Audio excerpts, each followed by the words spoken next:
ძვირფასო მაყურებლებო, ვიდეო რომელიც მე მინდა თქვენ ახლა წარმოგიდგინოთ არის ისმაილ პერეზის, რომელიც მე დავაფიქსირე, შევინახე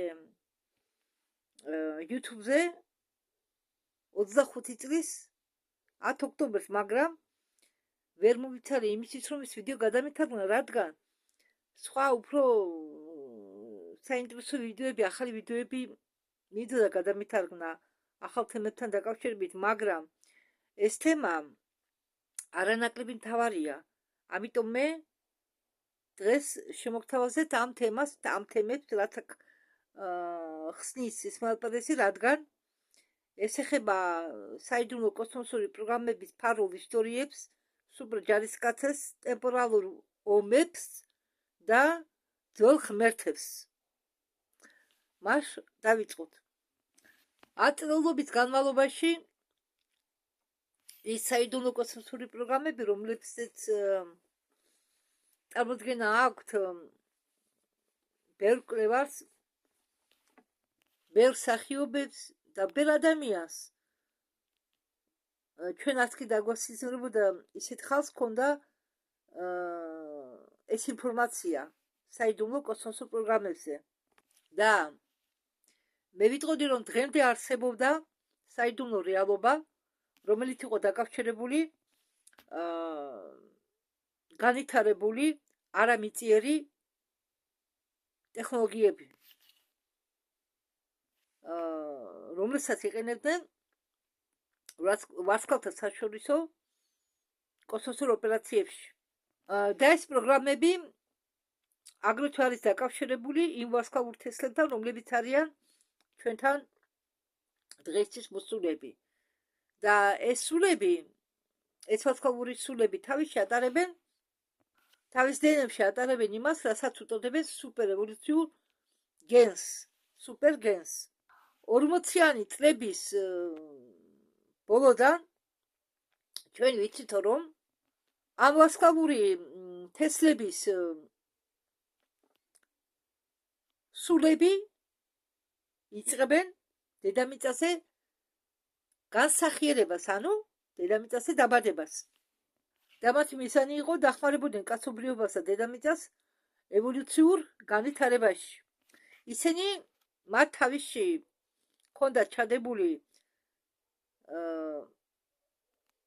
ემპათია პლეადენელებისა, ლოგიკა სირისიუნელებისა, ცნობისმოყვარეობა ანდრომედიანელებისა და აგრეთვე სინათლით განკურნების ტექნოლოგიები,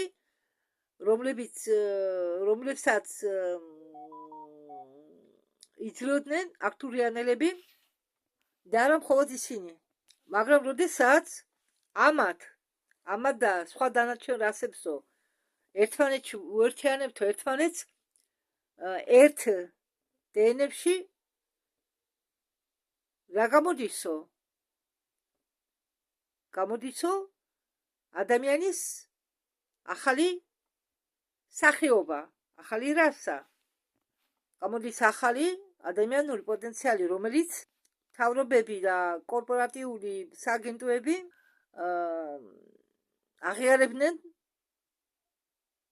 ამას როგორც ძალიან ფასეულს. ამიტომ იყვნენ ისინი დამისნული ჩვენ მიმართ და გამოიყენეს ამ ვარსკვლავური ბავშვების სულები თავისი კოსმოსური პროგრამებისთვის, მათ შორის პროგრამა სუპერჯარისკაცისთვის. გახსოვთ კინო ვანდამის და მეორე ქერათმიანი მსახიობის მონაწილეობით სუპერჯარისკაცებზე გონი 90-იან წლებში თუ 80-იანი წლების ბოლოს გამოვიდა ეს ფილმი, ზუსტად არ მახსოვს, მაგრამ იქაც იყო ბევრ მაგდაგვარ კინოებში ვანდამის და იმ კაცის მონაწილეობით, მეორე მსახიობის მონაწილეობით, ქერათმიანი მსახიობის მონაწილეობით ფილმში იხსნებოდა თემა სუპერჯარისკაცებთან დაკავშირებით. ამის გარდა საჯაშუშო სამხედრო ორგანიზაციებმა დედამიწისა აღმოაჩინეს კი არა კონტაქტობენო უცხო პლანეტელებთან კონტაქტობნენო.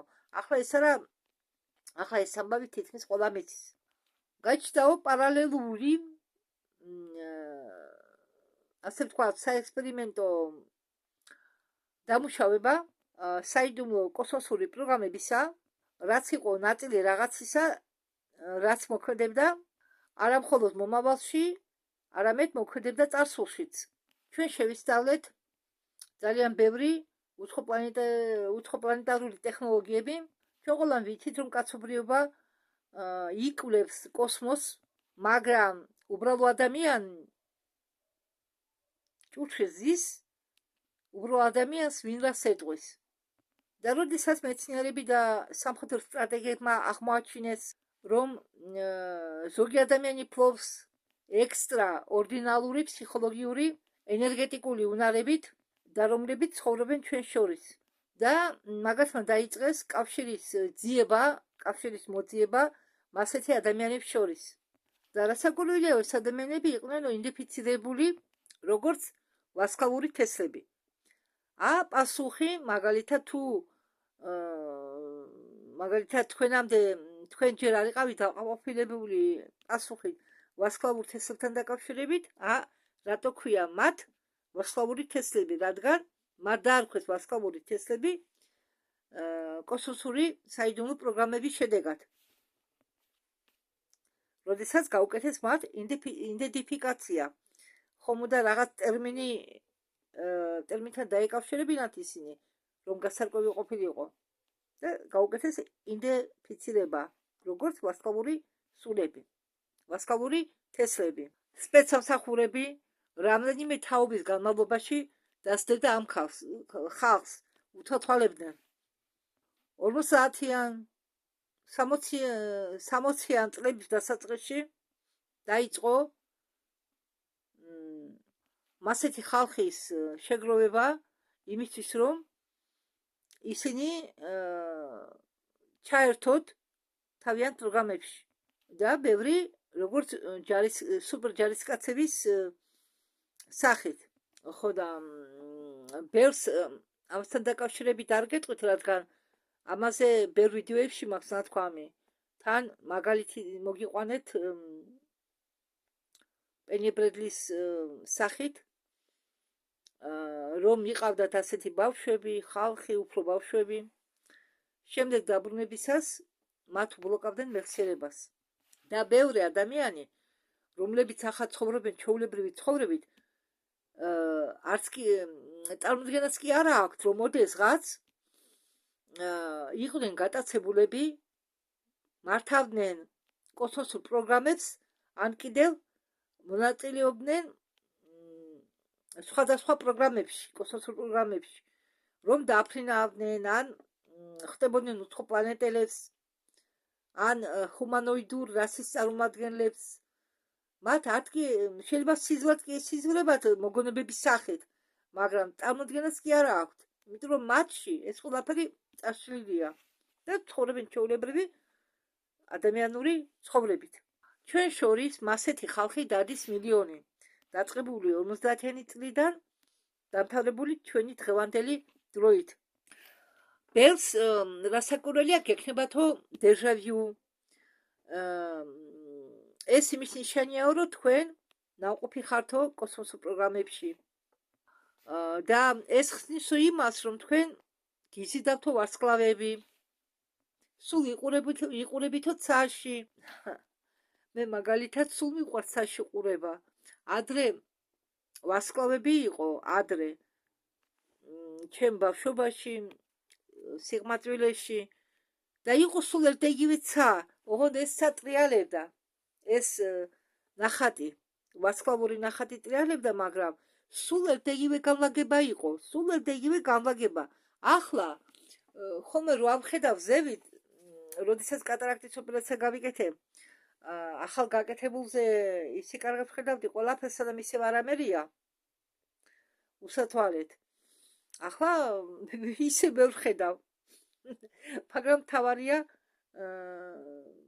ახლოდან ჯერ კიდევ შემინაჩვენა მხედველობა ახლოდან. და მიკვირს რომ ახლა რომ ავიხედავ ხოლმე ზეცაში ღამით ვარსკვლავები არ ჩანს იმ რაოდენობითაც იყო ადრე. მეცნიერებმა პროექტის ჩარჩოში გენეზისი დაიწყესო შექმნა იმისა, რასაც მოგვიანებით დაარქმევენო სუპერჯარისკაცებს. ეს ჯარისკაცები არ იყვნენ მხოლოდ გაუმჯობესებული ადამიანები. ისინი იყვნენ ჰიბრიდები, რომლებიც შექმნეს ტექნოლოგიების დახმარებით, მაგათმა გამოიყენეს კრისპერი არა მხოლოდ აქტივაციისთვის უკვე არსებული გენეტიკური საფარისა, არამედ გასამაგრებლად მათი ახალი ტიპების გენეტიკური საფარით, რომელიც ისინი ღებულობდნენ სხვა რასებისაგან. ამ პროგრამის მიზანი იყო შეექმნათ ოპერატივნიკების გაუმჯობესებული სახეობა, რომლებიც შეძლებენ გადარჩენას რადიაციულ სარტყლებში, სადაც უბრალო ადამიანი ვერ გაჩერდება. საერთოდ მინდა გითხრათ, რომ კოსმოსში არის ძალიან ბევრი ადგილი, სადაც ასხივებს დიდი დოზის რადიაცია. მაგალითად მზე რადიაციულ სხივებს ასხივებს. რადიაცია არის ყველგან. შეიძლება სკაფანდრიც კი დააზიანოს რადიაციამ. აგრეთვე ისინი იყვნენ გაუმჯობესებული იმისთვის, რომ შეძლოდათ ფსიქოლოგიური ომის ჩატარება სივრცეულ სძვიგებში, ანუ სძვიგ მოძრაობა რო ხდება. გაგიხსნით, საერთოდ სივრცეს თუ დააკვირდებით, თუმცა იმასაც აგიხსნით, თუ როგორ უნდა დააკვირდეთ. სივრცე არ არის ერთ ადგილას. სივრცე არ ჩერდება ერთ ადგილას. აი, უბრალო პრიმიტიული მაგალითი იმისა, რომ სივრცე მოძრაობს. ნატურას დააკვირდით, ნატურას. შუქი რომ გითიათ ოთახში. ცოტა ხნით დააკვირდით და შეამჩნევთ ალბათ კი არა შეამჩნევთ, რომ თითქოს ნატურა მოძრაობს. კარგი, ნატურას არ დააკვირდეთ, რამე საგანს დააკვირდით. ცოტა ხანი თვალი არ მოაცილოთ და თქვენ შეამჩნევთ, რომ ის საგანი თითქოს ადგილიდან მოძრაობს. ხან იქეთ წაიწევა, ხან აქეთ. ხო? ეს იმიტომაა, რომ სივრცე არ დგას ერთ ადგილას, უბრალოდ ჩვენ არ ვაჩერდებით ამა თუ იმ საგანს. ჩვენ ვართ ჩვენი ყოფის საკითხებით დაკავებული და ამას არავინ არ ამჩნევს. ხო და მე ერთხელ სადღაც 20-21 წელს ვიწექი, ჯერ ადრე დამიზარა ადგომა და წამოწვევი მეთქი ცოტა ხანი. ხო და ტელეფონით გადავიღე შკაფს, კარი ქონდა მომძრალი და იყო მიყუდებული ისე, კარადასე. ასე იყო მიყუდებული. და მე ისე გადავუხე ამ კარებს ფოტო. ისე და რომ დავხედე ამ ფოტოს, ახლაც მიდენა ის Facebook-ზე მე, ის ფოტო. ტელეფონში არ გავაჩერე. წამოგიდგენიათ, რომ დახედავთ ამ ფოტოს, ესე იგი ხომ არის კარადის კარი. და ამ კარის ნაწილი წინაა წაწეული და ნაწილი უკანა დახეული, ანუ აი ბოდიშახა თით რო გაჩვენებთ, აი ამ ხელა განსხვავება მათ შორის ზიგზაგისებური კარი გამოვიდა.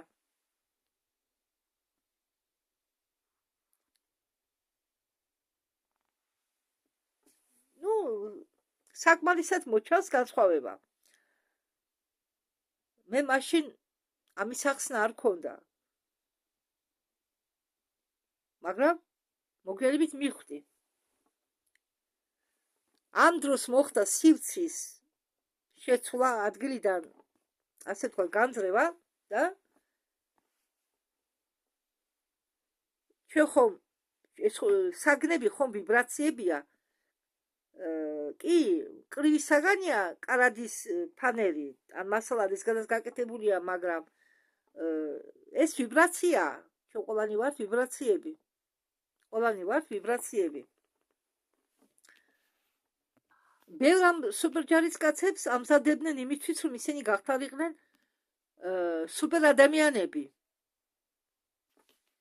მათ შეეძლოთ ლაზერით ესროლათ თვალიდან ან დენიდან გამოეშვათ ხელიდან გამოეშვათ ელექტროდენი.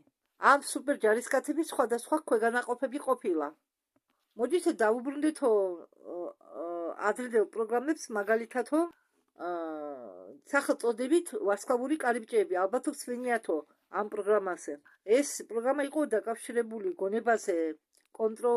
გონებაზე კონტროლის გასაძლიერებლად და перехват.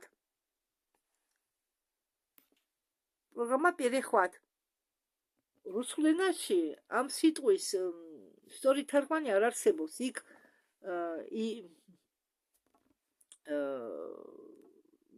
მსგავს სიტყვებს ამოაგდებს ხოლმე ინტერნეტი. მაგრამ მე გეტყვით, რომ перехват ეს არის ნიშნავს, როდესაც ადამიანი ან ვინმე გაიტაცებს რამეს ან ვინმეს. არა, ეს გადაცება არაა, მაგრამ ამის მსგავსია. ამ ექსპერიმენტების მისანი შედგებოდაო იმაში, რომ გაეხსნათო ადამიანის ფარული პოტენციალი. ადამიანის გონების პოტენციალი. ტელეკინეზის უნარი. ვინც ავლენდა ამ თავის უნარებს მაღალ დონეზე, ისინი დგებოდნენ ადმირალები ან გენერლები მზის დაცვისა. ზუსტად ამიტომო 24 გენერალი მზის დაცვისაო 24 გენერალს ამ მზის დაცვისა დაარქვესო ჯიდაები.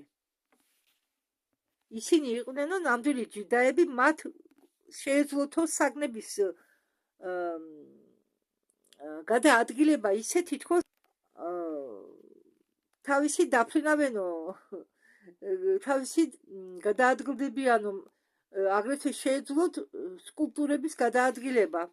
ზომას არ ქონდა მნიშვნელობა, საგნის ზომას არ ქონდა მნიშვნელობა. ისინი მართავდნენო გარე სამყაროს და პროექტი перехват, ანუ გადაცება ან ჩაგდება ხელში, როგორც გინდათ ისე გადათარგმნეთ. მე ამ პროგრამას რუსულად მოიხსენიებ ხოლმე, ხო, რომ ცოტა არამერიოს. და ამ პროექტის მიზანი იყო გაეხსნათ ფარული ფსიქიკური პოტენციალი ადამიანისა სხვადასხვა დონეზე. და ამ ექსპერიმენტების შედეგად გაჩნდნენ სხვადასხვა თაობა სუპერ ჯარისკაცებისა. ცერუ აქტიურად აფინანსებდა ამ გამოკვლევებს, ამ კვლევებს უпроსტად აქტიურად აფინანსებდა და მას მხოლოდ იმიტომ კი არ აკეთებდნენ, რომ თითქოს და საბჭოთა კავშირს რომ ასე ვთქვათ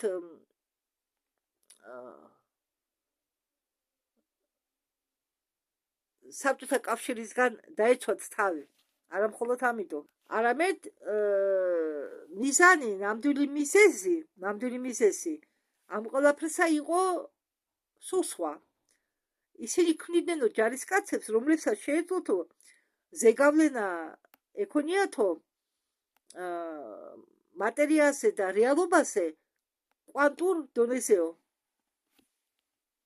მათ შეეძლოთ კარის გაღება 1000-თა ძალით, მათ შეეძლოთ 1000-თა ძალით შენობა დაენგრიათ.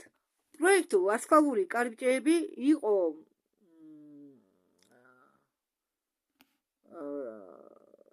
ჩართული, ანუ ეს პროექტი გააქტიურეს 1970 წელს. და მათთვის ვინც არ იცის დისტანციური თვალყური დისტანციური მიდევნება ეს არის ის, რასაც სწავლობდნენ და სწავლობენ ჩვენ დღემდე. ეს უნარი აძლევს ადამიანებს საშუალებას ხედავდეს დაშორებულ ობიექტებს, ან ადამიანებს, ან მოვლენებს აცრთა ძალით. კიდევ ერთი პროგრამა, რომელიც მაგალითად შეიმუშავებს 60-იან წლებში, ეს არის ფსიქოლოგიური შპიონაჟი. ვარსკვლავური კარიბჭეების მეთვალყურეები იყვნენ გაგზავნილი საბჭოთა კავშირის ობიექტების სათვალთვალოდ. ეს მუშაობდა ცივი ომის პერიოდში. ისინი პოულობდნენ ძევლებს და რასაკვირველია, პოულობდნენ ფარულ სამხედრო ობიექტებს. კიდევ იყო პროგრამა სახელწოდებით სამეცნიერო მხარდაჭერა, რომელსაც ნაწილობრივ კურირებას უკეთებდნენ მეცნიერები საერთაშორისო სამეცნიერო კვლევით ცენტრიდან, კვლევითი ინსტიტუტის ცენტრიდან, თუმცა ოფიციალურად პროექტი იყო გასაიდუმლებული 1990-იან წლებში. ხო და ზოგი ვარაუდობს, რომ ეს პროექტი ამ პროექტის მოკეთება გაგრძელდა, მაგრამ უკვე სხვა სახელწოდებით. ან შეერთებული იყო სხვა უფრო სიღრმისეული საიდუმლო პროგრამების, კოსმოსური პროგრამებში. ხო, და ეს სიმართლეაო, მიდაო გითხრათო ჩემო მეგობრებო, ისინიო უშვებდნენ პროგრამებს, ამ პროგრამებს დროის სხვადასხვა მონაკვეთებში შეეძლოთ მომავლის რომელიღაც მონაკვეთში გაიშვადეს პროგრამა, ან წასულიყვნენ წარსულში და იქ წარსულის რაღაც მონაკვეთში გაიშვათ რაღაც პროგრამა. ეს მათთვის არ იყო რთული, რადგან ფლობდნენ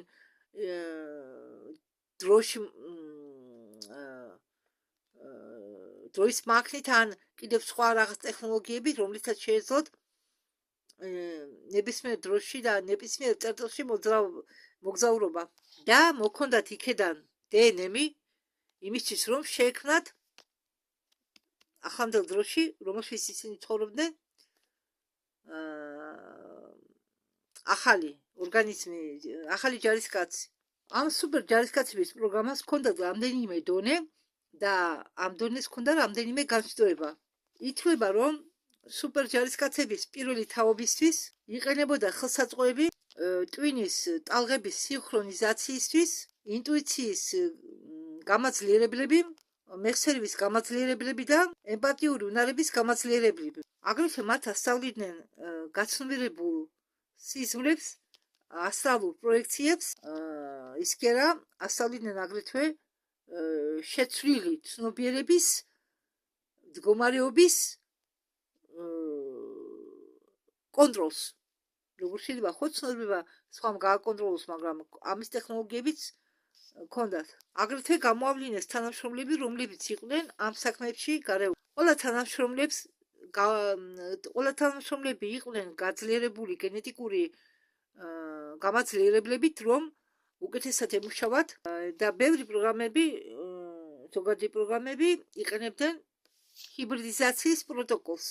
დაბეჭდილი მაქინა დაკავშირებულია იმასთან, რომ 22 კონკურენტებადი ფედერაცია, რომლები აგრეთვე ნერგავდნენ თავიანთ გენეტიკურ პროგრამებს სელექციასთან დაკავშირებით და ისინი გახდნენ ზუსტად გადაცემის მიზეზი და ჩვენ ახლა ვიცით, რომ კარგმა ბიჭებმა ეს პროგრამები შეაჩერეს. ყოველ შემთხვევაში ზოგი პროგრამები, რომელშიც იყენებდნენ ჰიბრიდიზაციას, რომლებშიც უერთებდნენ ადამიანის და უცხოპლანეტელების გენომს და იყვნენ ნეგატიური ჯგუფები, რომლებიც ამას ყველაფერს იყენებდნენ თავიანთ მიზნებისთვის. ისე იგი ამოქონდათ ღვთისმეტყველებისაგან გენები და უმატებდნენ ადამიანურ გენებს და სხვა სახეობის გენებს, ადამიანის გენს, ადამიანის დნმ-ს. მაგრამ იყო პოზიტიური პროგრამებიც, რომელშიც ისინი უმატებდნენ და ურევდნენ ისა ზრდიდნენ, ქმნიდნენ მცველების გენებს, თომას აქვს მნიშვნელობა აზრი.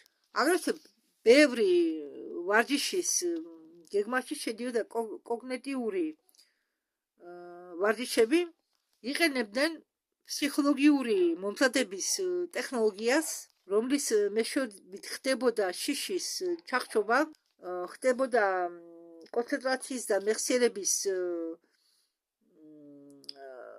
მომატების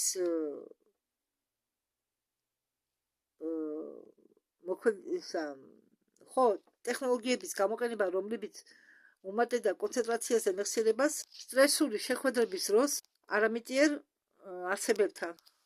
მიწის მიღმა, მისიები შეიძლება იყოს სხვადასხვა, მაგრამ საერთოდ ეს არის დაცვა და სამხედრო ოპერაციები.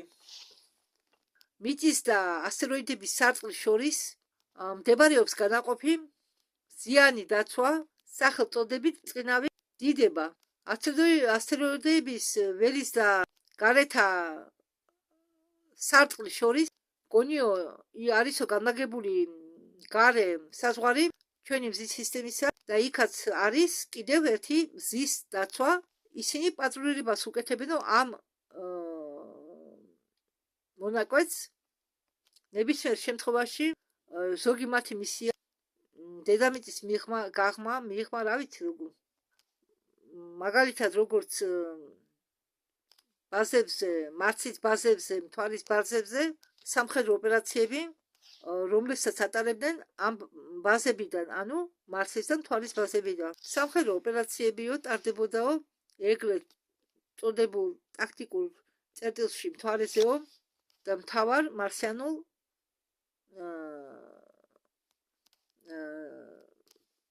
თავის დაცვის პოსტზე. და რასაკვირველია, მზის დაცვის პერსონალი იღებდა მონაწილეობას ადამიანების კოლონიისა მწვრთნელად განწყობილი უცხოპარენტელებისგან და მწვრთნელად განწყობილი ადამიანური დაჯგუფებისგან დასაცავად.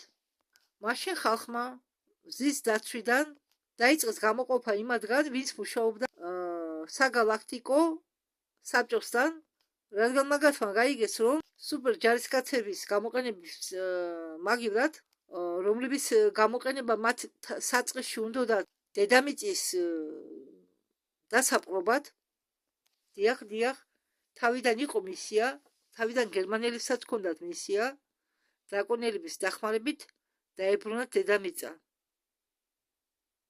და ბერს ჰქონდა მასეთი მისია, ბერს უნდოდა გამოყენება ამ პროგრამების კოსმოსური საიდუმლო პროგრამებისა, პროგრამა ჯარისკაცების ჩათვლით, იმისთვის რომ დაებრუნოთ დედამიწა. და მერე რატომღაც გადაიფიქრეს და მიხვდნენ, რომ ჯობიაო მათი გამოყენება არამხოლოდ დედამიწის დასაცავად, არამედ მთელი მზის სისტემის დასაცავად. და ამ სუპერ ჯარისკაცების შეფარდებაში მოხდა ცვლილებები. რასაკვირველია, მათი მისიის ნაწილი შედგებოდა იმაში, რომ მარსზე მოეპოვებიან რესურსები, რატო ფიქრობენ ასე, არ ვიცი, რა რესურსები შეიძლება მარსზე მოიპოვო, მარსზე წყალიც კი არაა. წყალი დეფიციტია და ოქროს ფასი ადენა. იქ წყალი ისე არ იქნება, როგორც ჩვენთან იქნება დედამიწაზე. რომ აღდგება და უშავწმებიდან და იქიდან გამომდინარე, ხო? იქ არა მასზე. იქ სიღრმეშია წყალი, პენიბრელის აქვს ამაზე მონაყოლი. და იქ არიბანე ტანს საპნი და წყლით. საპონი საერთოდ არა იქა ნახსენები. იქანე ყოფილა ვინ მოგცემს უფლებას წყალი გამოიყენო დასაბანად. წყალს იყენებენ ამ რეზერვუარების შესავსებად. მათი გასარეცხად ვინც ამოყავთ რეზერვუარებიდან, მაგალითად, როცა გაცოცხლებენ, ხო? ან შენ ახალ ნებისმიერი მithქვამს, თითი კიდე ყოფნის იმისთვის, რომ შენ აღადგინო, მაგრამ მანამდე იქ უნდა დატოვო სისხლის ნიმუში და რაღაც კიდე ნიმუშები, რომ შემდეგ კომპიუტერში შეიყვანონ და შენ უკვე ნიმუშების დახმარებით თავიდან აღადგინონ.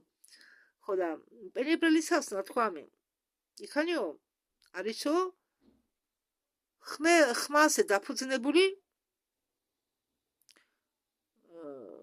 დაბანა, ჩარეცხვა იქ წყალი არ არისო, იქ მოდისო ზევით რაღაც ხმაური, ეს ხმაური შენგან ტვერს რეცხავსო დაბლა ყრისო, ხო და შენ მერე როდესაც მოისტუმრებო შენ ამბავს უნდა მოხვედო და გადაყარო შენი დანაბანი. დანაბანი ახლა იქ სველი ხო არაფერი არა და ამიტომ რა არის საერთოდ ადამიანის ჭურჭი? აი ჩვენ ვამბობთ ხანდახან რა ჭურჭი მქონია.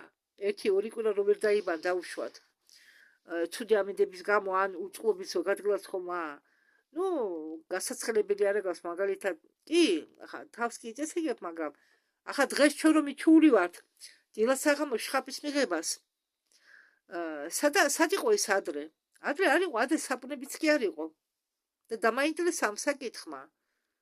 ხო, მე და შევედი და გავარკვი, ადრე საპუნებიც არ ყოფილა. და როგორ იბანდა ხალხი, როგორ იცილებდა ჭურჭხს.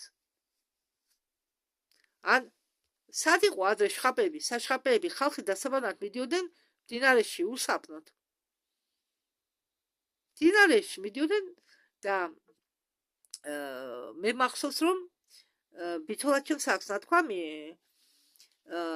ისა არისო სპეციალური თეთრი თიხა და ნანახი მაქვს მე ბაზარში ყიდნენ თეთრ თიხას თავის თმების დასაბანად.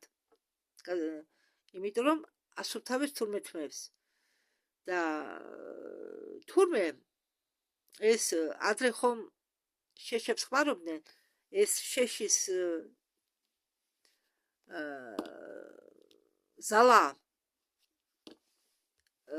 დამავიწყდა ქართულად ნაცარი ეს არ უნდა გადაყარო თურმე ამაში ეს უნდა გაასავო წყალში დატოვო და იმ წყლით მე შემდეგ რომ გარეცხავ ტანსაცმელს ჭუჭყი ცილდება ეს ერთი შემდეგ თურმე რეცხავდნენ ტანსაცმელს ფერმენტირებული პურით ხო პურს უშვებოდნენ ფერმენტაციას და შემდეგ ამ მე არ ვიცი მე მას გავარკვევ არ ვიცი როგორ გესდებოდა და კიდევ ბევრ საშუალებებს მოულობდნენ არ იყო ადრე საპონი და რატომ დავანტიასე ხა მე საპნის ამბავმა მე ხომ ხორცს არ ვჭამ მე ხომ თევს არ ვჭამ კაი თევს თავი დამანებოთ მით უმეტეს ძროხის ხორცი არ უნდა ჭამო თუ მაგალითად თავს ვერ იკავებთ არის ცხვრის ქათმის ღორის და ძროხის ხორცი არ შეიძლება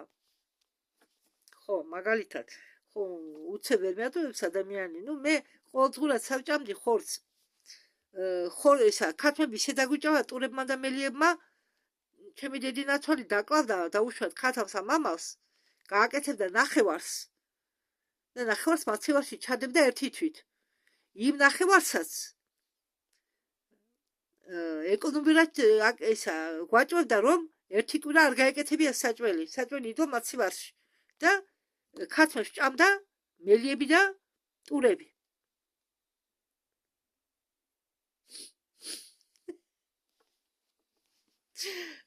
ხორცი მენატრებოდა გასაძღომად ნუ ეხა მაშინ მე ჭამდი ხორცს ასე თუ ისე და ხორცი მენატრებოდა მე მაინც ქათმის ხორცი მიყვარდა ძალიან კი ქათმის ხორცი ძალიან მიყვარდა ინდაურის ეს არა მაგრამ ქათმის ხორცი სიამოვნებდა აი ჩემი ორგანიზმი იღებდა კარგად უნდოდა მაგრამ სად ქონდა გასაძღომად ხორცი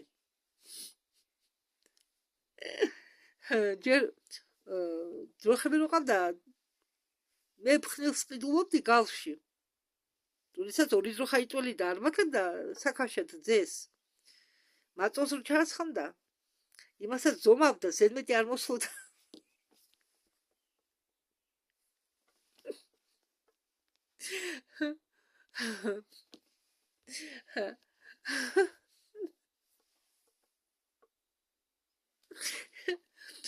და საერთოდ ახლა მეცნობა რო გამახსენდება, არა და მაშინ იცით როგორ მე საერთოდ გულთან მიმქონდა ყველაფერი და ისე მწყდებოდა გული ყველაფერზე. არ ვიცი ჩემმა გულმა როგორ გაუძლო ამდენ დატვირთვას, ემოციურ დატვირთვას. და საერთოდ ხო და საპონი, სადაა კოსმოსში საპონი? არ არის.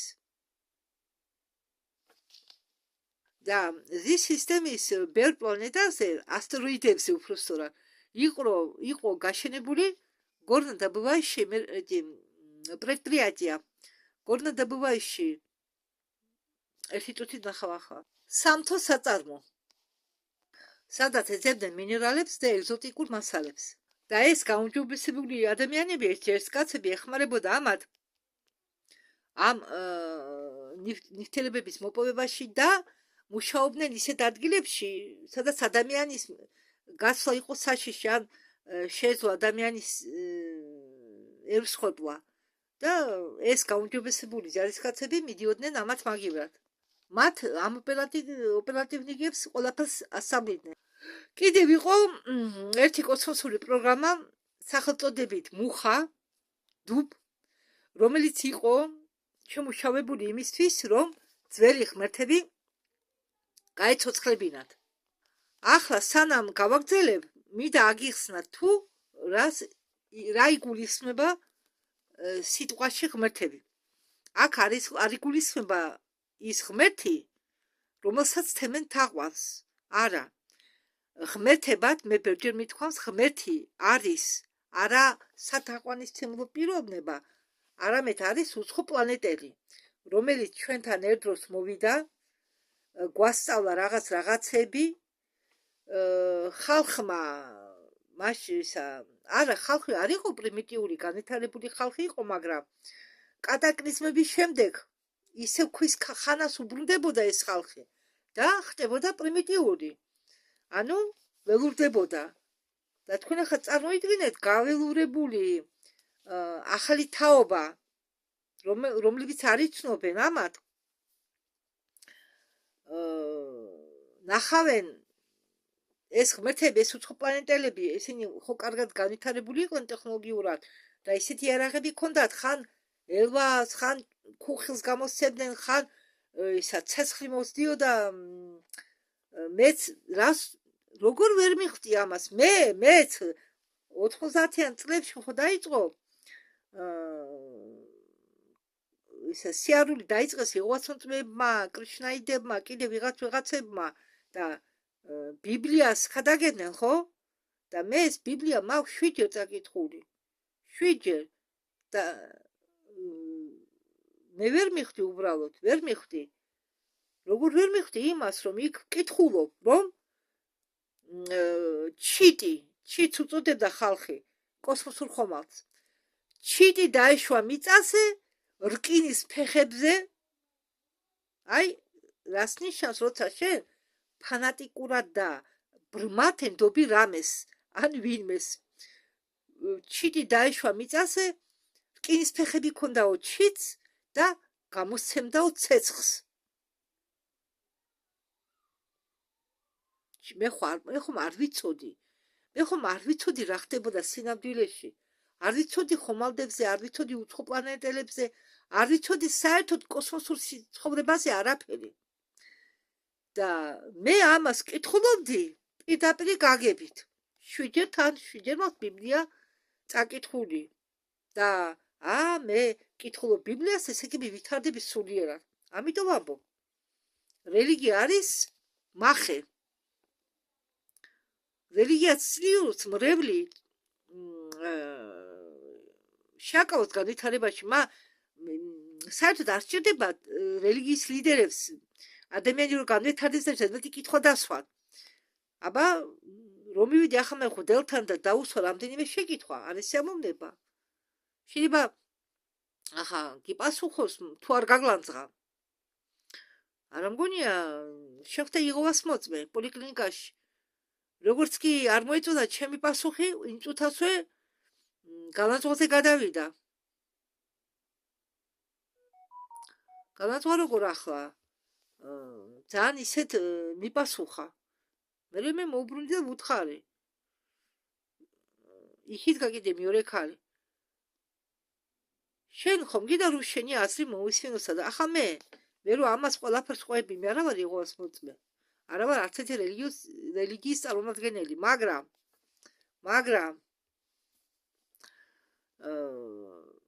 ჩემი საქმიანობაც არ მოწონს ბევრს.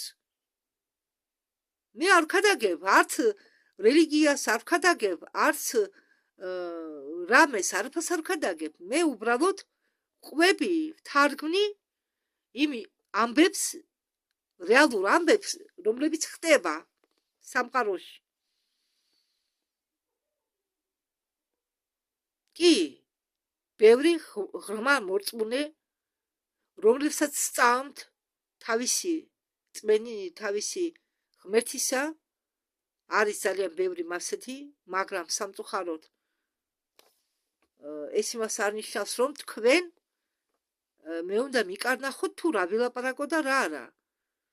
გევლოთ თქვენი წმენით, თქვენი გზით. მეც ვიყავი სულ სხვა წმენაში, სხვა წმენაში როგორ ახლა, სხვა წმენა კი არა, მეც ვეძებდი ღმერთს. მეც ვეძებდი ღმერთს, რომ ჩემი სიცოცხლე გამეცო აზრით. ძიებაში ვიყავი მეც. მინდოდა სულიერი საკვები. მინდოდა სულიერი ცხოვრება მქონოდა. ჩემი აზრით. და მე არ ვამტყუნებ იმათ, ვინც ფანატიკურად წუნობს რამეს, მაგრამ მეც ასეთი ფანატიკური მორწმუნე ვიყავი. ვეძებოდი ყველაფერს და ყველას.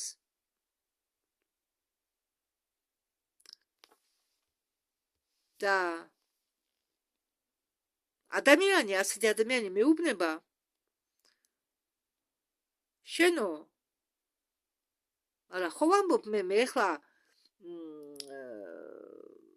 ყველანი არა ვარ ჯერ გამოხვეწებული, მაგრამ არა შორს ის დღე, როდესაც ჩვენ ყველანი, მარტო მე კი არა, აი ახლა პერეს ისმაელი რომ ხედავს, იგივე ალენა ბერეგინა ხედავს წვრილდონეს, პანდორა, ასუნი, ვლადიმირი, აგერ ბევრი ქართული პარაფსიქოლოგები და ექსტრასენსები ყავს ჩვენ, მაგალითად ლატავრა, ქაბატონი ლატავრა, ის არის პარაფსიქოლოგი, იმიტომ რომ ის ხედავს წვრილდონეს ყველაფერს.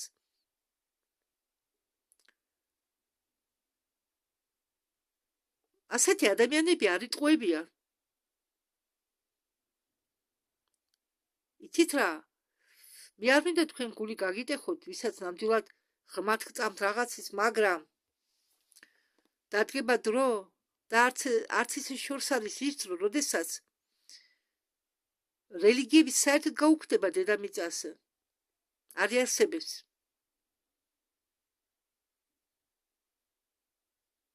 დაინგრევა სხვა, რადგან ეს აბრამული რელიგიები, რომლებიც ახლა დედამიწაზეა, მიეკუთვნებიან ძველ სისტემას.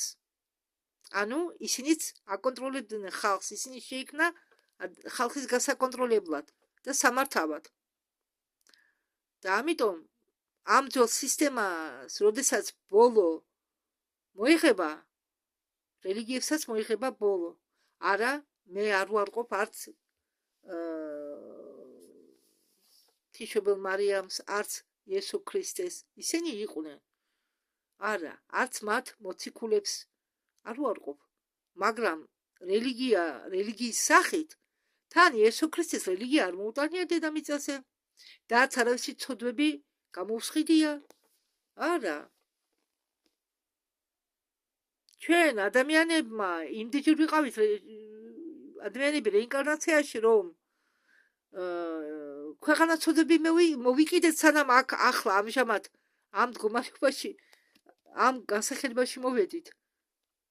და იესოს მოსვლამდე იყო ცოდვა, იესოს მოსვლის შემდეგაც გაგრძელდა ცოდვები. ასე რომ ხალხო, თქვენ თვითონ დაფიქრდით. უბრალოდ იესოს არ მიცეს საშუალება თავისი საქმე ეკეთებინა. და როგორც განტებების ვაცი შეწირეს თავისი დოგმების გასამართლებლად.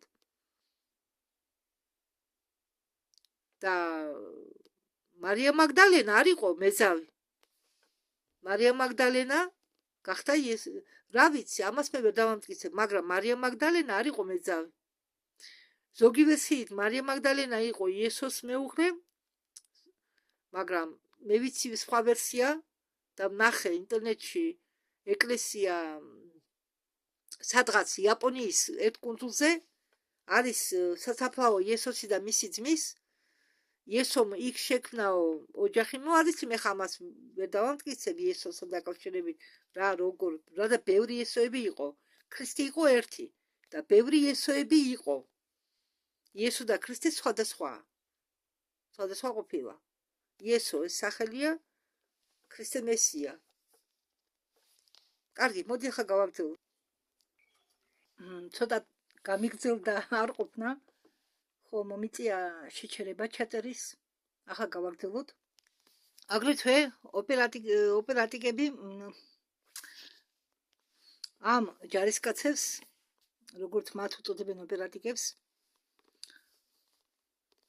ოპერატორებს, ან ოპერატორებს, რა ვიცი, ყველანაირად მე რომ არ აგერიოთ, მაინც მათ დავარქმევ, მათზე ვიტყვი როგორც ჯარისკაცებს და ამ ჯარისკაცებს ასწავლიდნენ სინათლის ფოტონებით მართვას. აგრეთვე ხდებოდა დიპლომატიური მისიები სხვადასხვა ცივილიზაციებთან მზის სისტემაში, ჩვენი მზის სისტემის ფარგლებს მიღმა. მარტო ჩვენი მზის სისტემა ხომ არ არსებობს, არსებობს მრავალი მზის სისტემები. იქ მაგალითად როგორც ალციონი, მზე ალციონი, ეს ჩვენი არაა, ჩვენი მზე არაა. ეს არის მზე, რომელიც მდებარეობს არტურზე, არტურის სიახლოვეს, ეკუთვნის არტურს, ასე ვთქვათ. და არის ბევრი სისტემები. სისტემები, როგორც galaktikები. და ეს პროგრამები, რომლებსაც არ საუბრობდნენ, მათ სჭირდებოდათ ახალი მიწის და ახალი სისტემის შესაქმნება. არის კიდევ ასეთი პროექტი, როგორც მზის ცეცხლი და ამ პროექტისთვის ხალხი იყო არჩეული მათი უნიკალური ფსიქოლოგიური და ენერგეტიკული პოტენციალიდან გამომდინარე და არა მათი საინჟინრო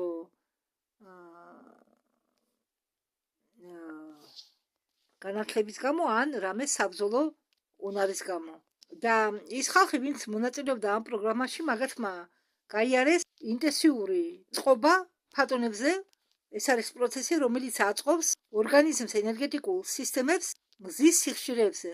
და ისმაილ-პერესი ამბობს, რომ ახლა დროა, როდესაც თქვენ შეგიძლიათო ურთიერთობაში შეხვიდეთო მზესთან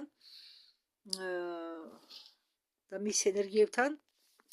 ისმაილ-პერესი ამბობს, რომ ჩვენო გვეუბნებონ, რომ მზე არისო აერიანი ბურთი, მაგრამ ეზოტერიკულ გაგებაში ყოველთვის სწამდათ, რომ მზე ეს არის ცოცხალი კარიბჭეები და ბოლო კვლევებიდან გამომდინარე, არ არის მხოლოდ ვარსკვლავური კარიბჭეების სხვა ვარსკვლავების მიმართულებით, არამედ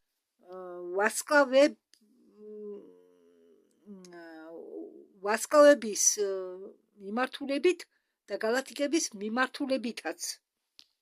ხო, არამედ არისო კარიბჭე, რომელიც მუშაობსო კოსმოსის რეალობის დონეზე და კოორდინირებას უკეთებსო არსებებს რეალობის დონეზე. როდესაც ჩვენ ხვდებით მზეზე, მზის კარიბჭეების მეშვეობით, ჩვენ შეგვიძლია მივიღოთ წლომა მახალ გაზომელებების სადმი. ახლა კი მე მინდაო დაგილაპარაკოთო პროექტ მუხაზე. ამბობს პერესი. ამ პროგრამამ ბუკვალურად თითქმის აღადგინა ნახევარ ღმერთები. რომლებზეც ჩვენ ვკითხულობთ ძველ წყაროებში. 70-იანი წლების დასაწყისში, 70-იანი წლების შუა პერიოდში და 70-იანი წლების დასასრულს იყო გაშვებული პროექტი მუხა. ეს იყო პროგრამა გაგრძელება, რომელიც გაიზარდა ნაცისტური ოკულტური გენეტიკური კვლევებიდან გამომდინარე, სამწუხაროთო, რომელიც იყო მიმართული ღვთაებრივი საგვარეულოების ძველი ღმერთებისაო. და როდესაც ჩვენ გვესმისო ეს ისტორიები ნახევარ ღმერთებზე, ისინი არამხოლოდ ბრძოლობდნენ კალმარებთან, ადამიანები და ცხოველების ჰიბრიდებთან, საზღვაო მოსწრებთან, ტაიფუნებთან და ასე შემდეგ, ისინი აგრეთვე ბრძოლობდნენ უცხოპლანეტარული ან სითეთა შორისო ძალებთან. ყველაფერი დაიწყო ნაცისტებისაგან, ანუ იმ გერმანული არისტოკრატიისაგან, რომლებიც გაიქცა კოსმოსში დრაკონელების დახმარებით. გერმანელები ცდილობდნენ, ეს ნაცისტები, გაქცეული ნაცისტები, ცდილობდნენ გაიშიფრათ წარღვნამდე დნმ-ი, სადაც, ანუ მეცნიერები თვლიან, რომ თუ გაუკეთებდნენ აქტივაციას ამ წარღვნამდე დნმ-ებს, შეძლებდნენ აქტივაცია მოეხდინათ ამ ღვთაებრივი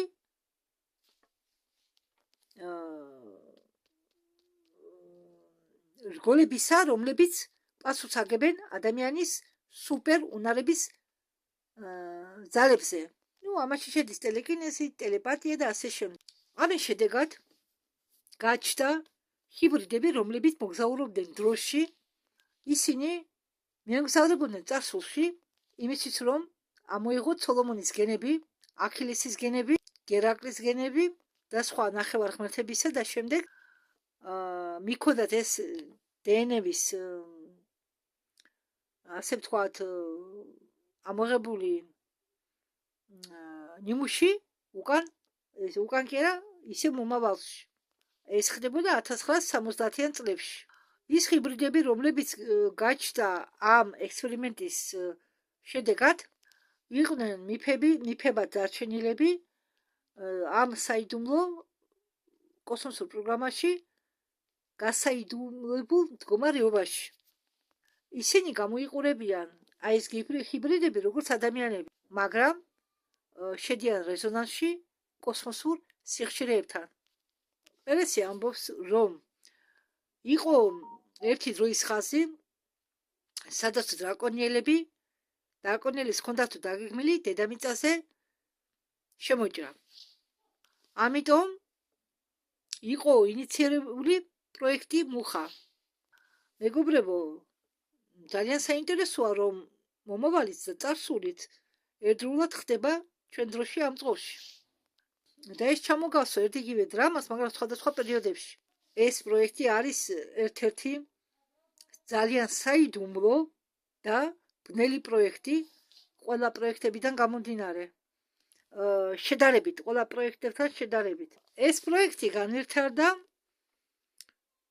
ომის შემდეგ, მეორე მსოფლიო ომის შემდეგ და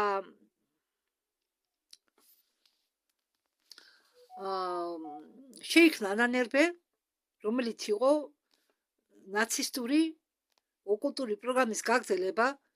პერესი ამბობს, რომ მე ანანერბეზე არაფერი გამიგონიაო, გასაკვირია, როგორ ვერ გაიგო.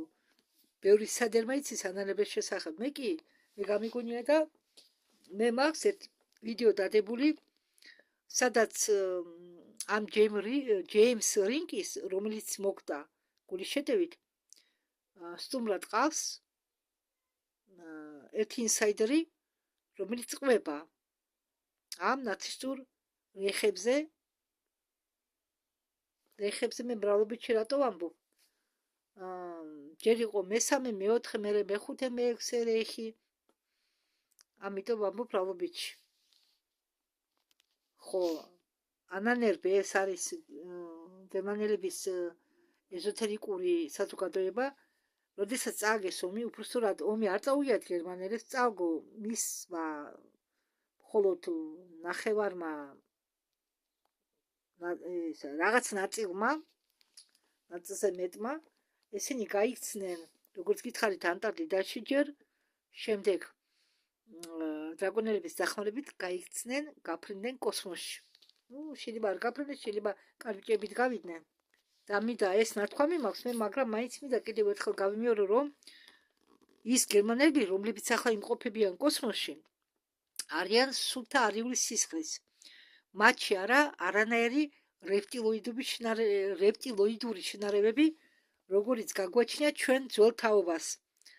ჩვენ ყოველას ძველ თაობას გაგვაჩნია რეპტილოიდური ტვინი. პატარა ამხელა ზომის განლაგებულია აი ამ მოგრძო ტვინის ზევით უკან აქ შუაში, აი ამ ადგილას შიგნით, ხო, და მათ ამიტომ არ ქონდათ დაცვა, ისინი რეპტილოიდებთან ერთად მისღებში ვერ ჩერდებოდნენ ოთახში. შეიძლება სადღაც 30 წუთი, იმიტომ რომ რეპტილოიდებს, დრაკონიელებს უпростоრად ქონდათ აქვთ ძალიან მაღალი ენერგეტიკული დონე, რა მხრივ. კი, ისინი ნეგატიურ რასას ეკუთვნიან, მაგრამ მათში ისეთი ჭარბი ენერგეტიკაა, ეს ნეგატიური ენერგია, რომ ვისაც არ აქვს აგრეთ თქვათ იმუნიტეტი მათ მიმართ, მათ ენერგიის მიმართ, კვდებიან.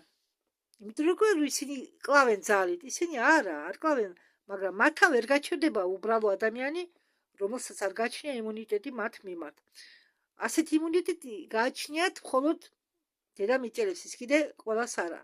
მაგალითად, პენი ბრედლის ორსულობის დროს პენი ბრედლის დედა გაიტაცეს, პენი ბრედლის დედა იყო ორსულად ტყუპებზე და ერთმა ტყუპამ ვერ გაუძლო ნემს, რომელიც ბავშვებს გაუკეთდა შიგ მუცელში. პენი ბრედლი გადარჩა და გერმანელები მას ამის გამო უწოდებდნენ ნააბორტალ ბავშვს. მაგრამ რეპტილოიდები არა, დრაკონიელები, რეპტილოიდებს უფრო მოგრძო პირისახე აქვს გელივით. დრაკონიელებს აქვთ ადამიანური სახე, ოღონდ ესა გველის ტყავივით აქვთ. გველის ტყავი გეგონება. სახე ისა ბერმა ისეთი აქვს. და პროექტი მუხას მეშვეობით შეიქმნა იმდენი გენეტიკურად არეული ჰიბრიდები. მე მაგათო ამბობს პერესი ღმერთებს დიდი ასოთი ვერ დავარქმევდიო. მე მიდაო მათ დავარქვაო ღმერთები პატარა ასოთი, რადგან ისეთი არიან მხოლოდ ჰიბრიდები, მაგრამ დამცველებიც კიო პატივსცემენო აბსოლუტს პატივსცემენო და ანგარიშუსწორებენო შემქმნელს. და შესაძლებელი მოხდაო ამ გენეტიკური მარკერების თვალის დევნა და გახდა ცნობილი, რომ განსაზღვრული ხაზები შეიძლება რამდენიმე ადამიანი, რომლებსაც ჰქონდათ მაღალი კონცენტრაცია სულთა დნმ-ისა, რომელსაც ჩვენ ვუწოდებთ უარყოფით რეზუს ფაქტორს, იყვნენ ისინი, რომლების გამოყენებას სტილობდნენ პროექტ მუხაში. ხო, პირველი ჯგუფი და მინუს რეზუს ფაქტორიანი ჯგუფი, პირველი და რეზუს ფაქტორიანი ნაკლებადაა. ხო, ამბობენ, რომ ბევრი ეს ძველი ღმერთები იყვნენ ანუნაკები. იყვნენ კარგი ანუნაკები, იყვნენ ცუდი ანუნაკები. მაგალითად, ატლანტები იყვნენ ძალიან განვითარებულები. ისინი იყვნენ ნამდვილი ადამიანები, რომლებიც ოდესღაც ცხოვრობდნენ დედამიწაზე და მართავდნენ მას. დადებითი ანუნაკები იყვნენ უფრო მეტად დაკავშირებული იმასთან, რასაც ჩვენ ვუწოდებთ ბუნებრივ მაგიას. მათ ჰქონდათ ურთიერთობა დედამიწის ელემენტებთან, დამართავდნენ მათ ელექტროობის დახმარებით. უარყოფითი ნეგატიური ანუნაკები კი უფრო იყვნენ გატაცებული გარე ტექნოლოგიებით. ენკი იყო მთავარი გენეტიკოსი, რომელიც ხელმძღვანელობდა სამეცნიერო კვლევებით იმ დროს. ეს მაღალ განვითარებული სუპერ ადამიანები, რომლებსაც ჩვენ ვუწოდებთ მითოლოგიურ ღმერთებს, დატოვეს თავის შემდეგ მძინარე გენები, რომლებიც შეიძლება გამოთვალ. ეს გენები არის კიდევ ცნობილია როგორც წმინდა გრაალი და ეს იყო დაფარული განსაცვლელ საგვარეულო ხაზში და ეს ამ საგვარეულო ხაზის სისხლი არ იყო გარეული სხვა სისხლთან. სხვა სიტყვით რომ ვთქვათ, მათი საგვარეულო სისხლი არ იყო გაფუჭებული მაიმუნის სისხლით, იმიტომ რომ ჩვენ ყველანი არა ვართ, ჩვენ ყველანი კი არ შევდგებით უცხო პლანეტარული დნმ-ის გროვისაგან. ყველა არა, ადამიანების ბევრი ნაწილი, მე მაქვს ეს ნათქვამი ერთ-ერთ ვიდეოში, შედგება მაიმუნის დნმ-ისაგანაც. ხო, ზოგი მაიმუნი და ადამიანის შერწყმისაგან გაჩნდა თაობა ამ ექსპერიმენტისა მაიმუნი და ადამიანის შორის. ეს ექსპერიმენტები ტარდებოდა სოხუმშიც საბჭოთა კავშირის დროს. მასეთ ხალხს ადვილად იცნობთ. ვისაც აქვს ეს ქოდა ყბა, რომ დააკვირდებით, ზოგიერთს აქვთ ცოტა წაგრძელებული და მაიმუნს მოუგავსო. ხელად მიხვდებით იერით. არა, ასეთი ადამიანები ყველა უშნო კი არ არიან. რატო უშნო და ლამაზი ხარ იქნება ყველა? ულამაზოებიც იბადებიან. მაგრამ მე ბევრი მინახია ასეთი ადამიანი, რომლებიც იყვნენ ლამაზები, მაგრამ მაინც აი ეს ამ ყბის ჩამოყალიბებული ფორმა მეტყოლებდა იმაზე, რომ მათში არის გარეული მაიმუნების გენები, დნმ მაიმუნის. აგრეთვე არიან ახლა ჩვენ დროს ისეთები, რომლებშიც არის გარეული რეპტილოიდების და სხვა წარმომადგენლების გენები. ჭარბობს რომლებშიც ეს. და ამ პროგრამა მუხას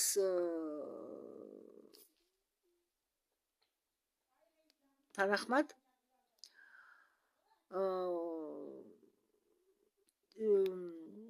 ითვლებოდა, რომ თვითონ ისინი, რომ ამ პროექტ მუხის დახმარებით შეძლებდნენ ამ მძინარე დნმ-ის აქტივაციას და მაგათ გაუაქტივდებოდათ უნარები, სუპერ უნარები.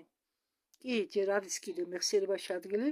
ჩვენ საუბრობთ არა მხოლოდ ტელეკინეზზე, თუმცა მათ შეეძლოთ ტელეკინეზის სხვადასხვა სტადიები შეექმნათ. და ეს ადამიანები ჰიბრიდები ამ ნახევარღმერთებისა და ადამიანებისა ცხოვრობდნენ დიდხანს. ხო, ანუ ამ გამოკვლევებს ატარებდნენ გერმანელები. ატარებდა ეზოთერიკური საზოგადოება მათი ანანერბე. ხო, ეს ანანერბე შექმნა თვითონ გიტლერმა. მაგრამ როდესაც გერმანელები წავიდნენ, აი ეს ეზოთერიკული ნაწილი გერმანელებისა, რომლებიც იყვნენ დაინტერესებული ამ მითოლოგიები და კოსმოსით, ეს ექსპერიმენტი არ შეჩერებულა, ეს ექსპერიმენტი გაგრძელდა და იქნა მიღებული ამ საიდუმლო კოსმოსური პროგრამების ორგანიზატორებით და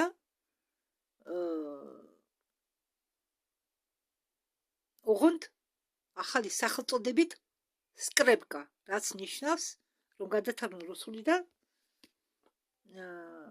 საჭერს. არიცით ასეთი ისრომა დახული კახაბრის დასაჭერი. რამაც მოიყვანა ინიციატივასთან სახელწოდებით სიცეთა შორისო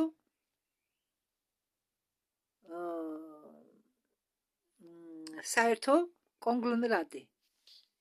მათ ჰქონდათ თავისი ვერსია პროექტი დუბისა, მუხისა, ანუ ისინი იყენებდნენ ამ ძველი დროის დნმ-ს, მაგრამ კიბერნეტიკული ელემენტების გარეშე.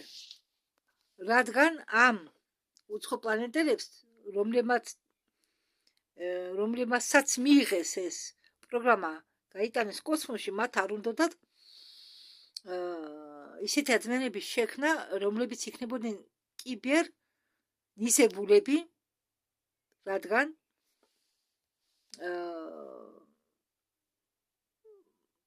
ისინი მიდიოდნენ პოზიტიური დროის ხაზით და არ უნდა რისკის ქვეშ დაეყენებინათ ეს ხაზი. მათ უნდათ გამოიყენებინათ ადამიანების დნმ, მაგრამ აქტიურ მდგომარეობაში. და ეს პროექტი მუხა იყო შექმნილი ცივი ომის პერიოდში ამერიკის საიდუმლო ხელმძღვანელობის ქვეშ. მაგათმა იწვნიეს დრაკონიელების შეჭრა, რომლების სიმაღლე იყო 3 მეტროდან ზევით და სხვა უცხო პლანეტელების ნეგატიური უცხო პლანეტელების შემოჭრა. მაგათმა გადაწყვეტეს ამ უცხო პლანეტელებმა გამოიყენებინათ პროექტი მზის დაცვა, დედამიწის ფარი და მზის სისტემა ამ შემომჭრელებისგან თავდასაცავად. ტექნოლოგიების დახმარებით ამ პროექტის მიხედვით უნდათ გამოევლინათ მძინარე დნმ-ის მწარებლები, აი ამ უნარების მწარებლები. აგრეთვე უნდათ ოპტიმიზირება იმ სუპერჯარისკაცების არა მხოლოდ დედამიწაზე, არამედ სხვა სამყაროებში, სადაც კი ყავენ ეს სუპერჯარისკაცები ეფირულ და მენტალურ და ასტრალურ დონეებზე. აგრეთვე მათ ჭირდებოდათ ეს დნმ-ები, ეს ძველი დნმ-ები ატლანტიდას და შუმერის გენომის აქტივიზაციისთვის, რომლებსაც უნდა მიეცათ ხელისუფლება დროზე და სივრცეზე და ენერგიაზე და ელიტური ოპერატივნიკების მოსამზადებლად, რადგან იყო სხვადასხვა სახეობა ამ სუპერჯარისკაცების. იყვნენ ჩვეულებრივი სუპერჯარისკაცები და იყვნენ ულტრა სუპერჯარისკაცები და კიდევ იყვნენ ეგრეთ წოდებული პლატინის სუპერჯარისკაცები. ამ ელიტურ ჯარისკაცებს იყენებდნენ, როგორც გითხარით, არა მხოლოდ დედამიწაზე, მაგრამ სხვა სამყაროებშიც. და მიზეზი ამისი არის ის, რომ ყველგან უნდა იყოს ერთნაირი ბალანსი. იმიტომ რომ თუ სამყაროს სპექტრში არისო ძალიან ბევრი ნეგატიური დროის ხაზები, ხო, ამან შეიძლება გამოიწვიოს დაანგრება და განადგურება პოზიტიური დროის ხაზებისა. ანუ საერთოდ გადაწონის სასწორი. და თუ არ არის ეს ბალანსი პოზიტიური და ნეგატიური დროის ხაზებთან დაკავშირებით, თუ ბალანსი არა, თუ ჭარბობს პოზიტიური დროის ხაზები, ნეგატიური დროის ხაზები ინგრევა. ხო და იმ ნახევარღმერთების შთამომავლები შეიძლება ნებისმიერი თქვენგანი იყოთო და აი ეს ხალხი იყვნენო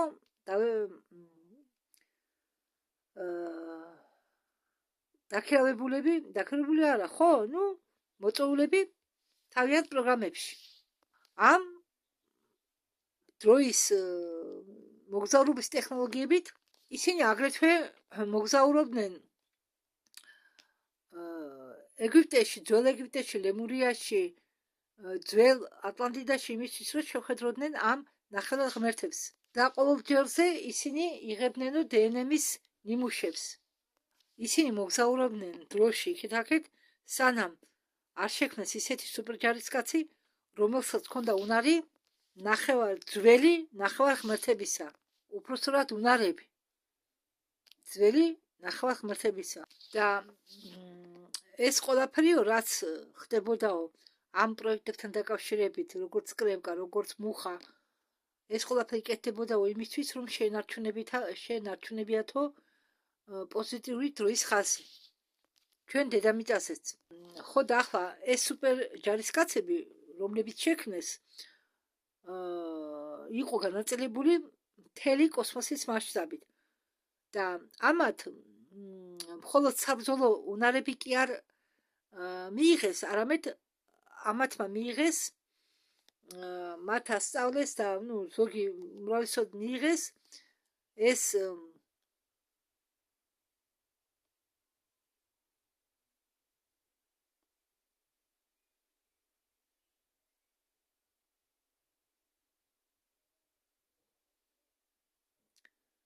მაპატით ახლა ჩაფიქრდი ხანდახან მჭირს ასე. მიიღეს ფსიქოლოგიური ისა ისწავლეს ფსიქოლოგიურად კონტროლი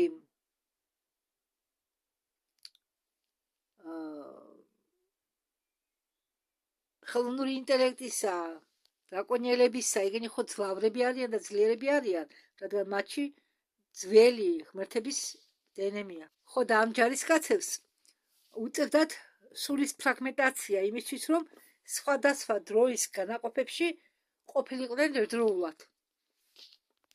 ახლა მე გადავწყვიტე აქ შევჩერდე. არა, ძალიან საინტერესო ვიდეოა. მე ჩავწერე ახლა მხოლოდ ნახევარი. არ მინდა რამე გამომრჩეს. ამიტომ მაინც არ ჩამეტევა კიდევ ერთი 20 წუთი, 30 წუთი შეიძლება დაეტიოს, არ მინდა